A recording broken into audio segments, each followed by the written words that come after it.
Hello दोस्तों, कैसे हैं आप लोग। उम्मीद करता हूं आप अपने घर में अपने परिवार के साथ स्वस्थ और सुरक्षित हो। मैं हूं रणधीर सिंह, स्वागत है मेरे चैनल में।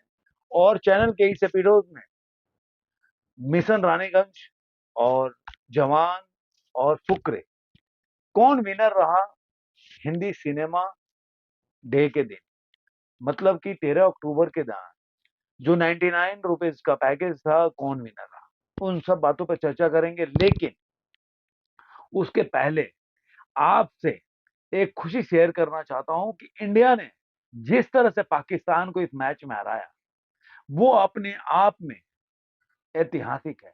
और आज तक इंडिया को पाकिस्तान वर्ल्ड कप में नहीं हरा पाई। 8-0 का ये मुकाबला रहा है आज तक के। लेकिन पता नहीं कुछ लोगों को क्यों पाकिस्तान को इतना बढ़ा चढ़ा के दिखाते हैं, मेरे समझ के परे की बात है। वही बाबर आजम रिजवान के बारे में दिन भर, कितने अच्छे बैट्समैन है। मैं बहुत दिनों के बाद दोस्तों ये मैच देखा, लेकिन मेरे को कहीं भी ऐसा नहीं लगा कि दोनों बहुत जबरदस्त प्लेयर हैं। लेकिन एक इंडिया में तबका है कि इनको पाकिस्तान के किसी भी प्लेयर को बड़ा करके दिखाना चाहिए। और इसीलिए रवि शास्त्री ने, जो जिस समय कमेंट्री हो रही थी, उन्होंने टोका भी कि जैसा है वैसे बताने का प्रयास करो। और जिस तरह से बुमराह, कुलदीप ने, सब लोगों ने जो विकेट लिए, मुझे लग रहा है कि सबने आपस में डिवाइड कर लिया था कि दो दो विकेट लेना है।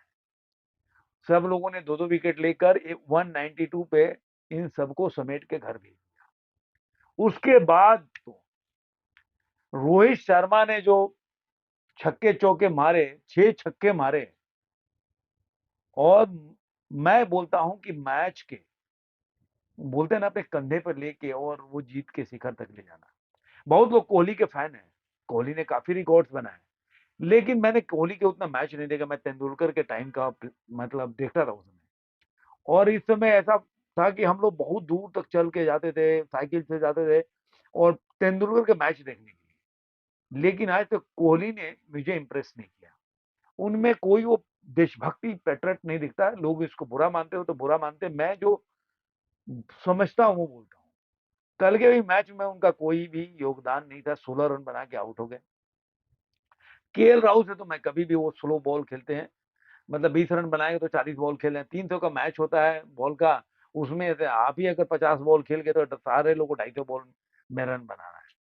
तो लेकिन जो भी हो, सबको परे रखते हैं। और कल का मैच उन लोगों को जवाब था जो हैदराबाद में जो कृत्य पाकिस्तान के खिलाड़ियों ने किया था, उनका जवाब था अहमदाबाद। आप जैसा करोगे वैसा ही भोगोगे, या जो बोओगे वही काटोगे। आपको फिर बुरा नहीं लगना चाहिए कि रिपरकशन में क्या हो रहा है अहमदाबाद में। तो चलिए वीडियो को यहाँ से अब जो फिल्म के ऊपर ऊपर लेके चलते हैं। तो दोस्तों, जो मैंने बताया ना, 99 का जो स्कीम चला था, वो फ्राइडे को दिन था। उसमें कौन विनर रहा, लेकिन उसके पहले आपको बताना पड़ेगा कि जो एक दिन पहले, जो थर्सडे था, उस दिन का क्या ऑक्यूपेंसी था और क्या स्क्रीनशॉट था, क्या कमाई था। तब आप देखेंगे कि 13, मतलब जो 13 अक्टूबर था उस दिन, और पिक्चरों ने क्या क्या कमाई किया और कौन आगे बढ़ा। जवान का, मैं, जो 12 अक्टूबर था, जो कि थर्सडे था, जवान का 36वां दिन था। उस दिन जवान ने 75 लाख रुपया कमाया था हिंदी सिनेमा से, जिससे उसकी कमाई जो होता ही 569 करोड़ और 5 लाख रुपया हो गया। 569 करोड़ एंड 5 लाख रुपीज। 2 करोड़ उसने तमिल तेलुगु से कमाया। अब इसका पूरा जो टोटल हो जाता है, जो इंडिया से उसने 7.5 कमाया था लाख, वो हो गया 77 लाख रुपया। तो अब पूरी इंडिया नेट से उसने कमा लिया 627 करोड़ और 24 लाख रुपया। ग्रॉस इसका हो जाता है 745 करोड़। ओवरसीज से इसने कमा लिया 380 करोड़। और वर्ल्ड वाइड पे जाके ठहरता है 1125 करोड़ के आसपास। अब इसका ऑक्यूपेंसी, मेन गेम यहीं पे है, मतलब ओवरऑल 10.48% था, मतलब 11% के आसपास ऑक्यूपेंसी रहा। मुंबई में इसका शो 244 था, दिल्ली एनसीआर में 554 था, और पुणे में 57 था। और बेंगलुरु में 96 था, और सब में 10 के आसपास या 10 से ऊपर इसकी ऑक्यूपेंसी रही है। इस दिन मिशन रानीगंज ने कमाया 1.3 करोड़, मैं 1 करोड़ और 30 लाख रुपया, जिससे इसकी जो पूरी कलेक्शन हो जाती है 18 करोड़ और 25 लाख रुपया। इसकी ऑक्यूपेंसी रही, जो जवान की ऑक्यूपेंसी थी 10.48, वो इसका रहा 9.26। अब मेन दिन आते हैं 99 की स्कीम के ऊपर। ये बात क्यों बोल रहा हूं, क्योंकि जब कोई भी, अगर मान लीजिए कि जो आजकल देख रहे होंगे कि फिल्म जो होती है काफी महंगे टिकट्स होते हैं, 200, 250, 300, 400 के टिकट भी होते हैं।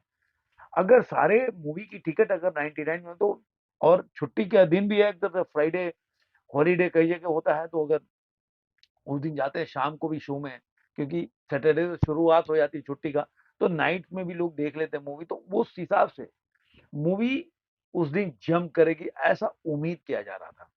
तो अब था जो 13 अक्टूबर था, हिंदी सिनेमा डे था, तो 13 अक्टूबर को जवान का था 37वां दिन, और उसका 6 फ्राइडे था। इस दिन इसने कमाया हिंदी में 4 करोड़ 75 लाख रुपया, जिससे इसका हिंदी में टोटल कलेक्शन हो गया 575 करोड़ और 25 लाख रुपया। रानीगंज ने उस दिन कमाया जब 4 करोड़ 75 लाख रुपया। रानीगंज ने भी इतना ही कमाया है जितना जवान ने कमाया, उतना ही रानीगंज ने भी कमाया। उसका डे 8 था, तो 4 करोड़ 75 लाख रुपए कमाए। इसके हिसाब से उसका पूरा कलेक्शन हो जाता है, जो पहले 18 करोड़ था वो 23 करोड़ पहुंच जाता है। और ग्रॉस कलेक्शन जो जवान का था वो हो जाता है 750 करोड़ 70 लाख रुपए, और रानीगंज का होता है 27 करोड़ और 20 लाख रुपए। ओवरसीज में जवान जो कमा लेती है 381 करोड़ और 50 लाख रुपए, और रानीगंज 4 करोड़ 25 लाख रुपए। वर्ल्ड वाइड में इसका कलेक्शन वही आपको 23 करोड़ के आसपास है। अब इसके जो जो स्क्रीन है, जो मुंबई में जवान का 382 था, इसका था 451, और ओवरऑल एक ओपेंसी जवान का है 61% और मिशन रानीगंज का 66%। मुंबई में भी काफी शो मिला है, दिल्ली एनसीआर में भी 410 है, जो जवान से आगे है 393, लेकिन ये ध्यान में रखिएगा जवान का ये 37वां दिन है, इसका दिन है 8वां। पुणे में 144 है जवान का, और पुणे में जो मिशन रानीगंज है 151 शो है। बेंगलुरु में 155 शो है जवान का, और बेंगलुरु में मिशन रानी का 146 है।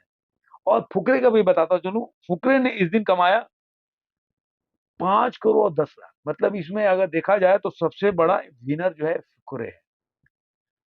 लेकिन अगर डे के हिसाब से देखा जाए तो जवान सबसे बड़ा विनर है। लेकिन अगर मिशन रानीगंज और फुकरे 3 में तुलना करें, तो मिशन रानीगंज फुकरे से भी पीछे है, क्योंकि फुकरे का ये 16वां दिन है और मिशन रानीगंज का 8वां दिन है।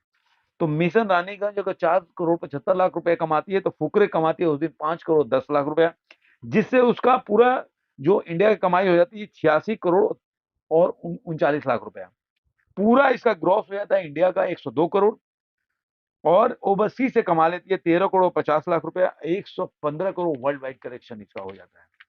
अब हम आते हैं सैटरडे, कल। चूंकि कल का कोई डाटा नहीं है, लेकिन अब कल के बाद सबके शो गिर गए।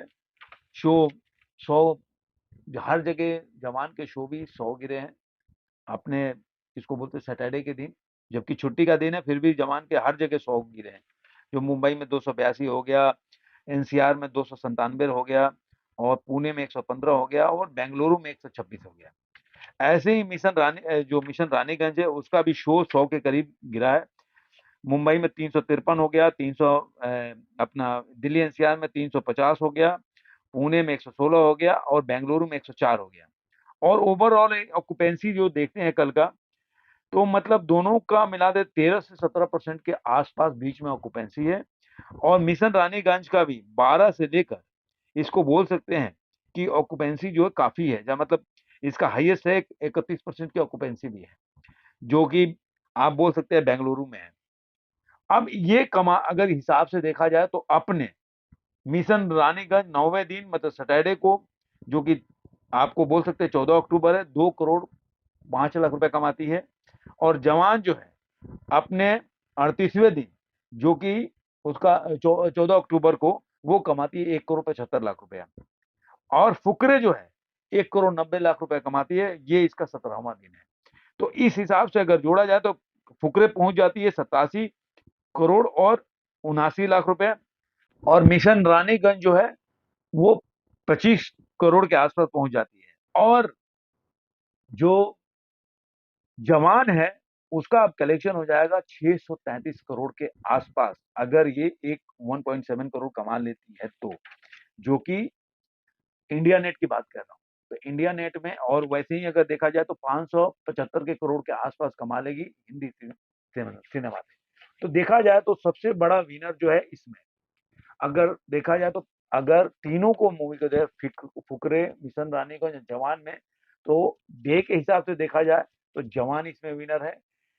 और दूसरे नंबर पर आते हैं आप फुकरे, कि उसका 17वां दिन है, फिर भी उसने एक मतलब 50 लाख रुपए ज्यादा कमाया मिशन रानीगंज से। मिशन रानीगंज की तुलना अगर उसके अपने कलेक्शन से किया जाए तो जो फ्राइडे का जो कलेक्शन था उसका और दिनों के हिसाब से बेटर था। तो ये रहा मेरा अपना टेक इसके ऊपर। आपका क्या कहना है जरूर कमेंट बॉक्स में बताइएगा। फिर मिलेंगे किसी और वीडियो में।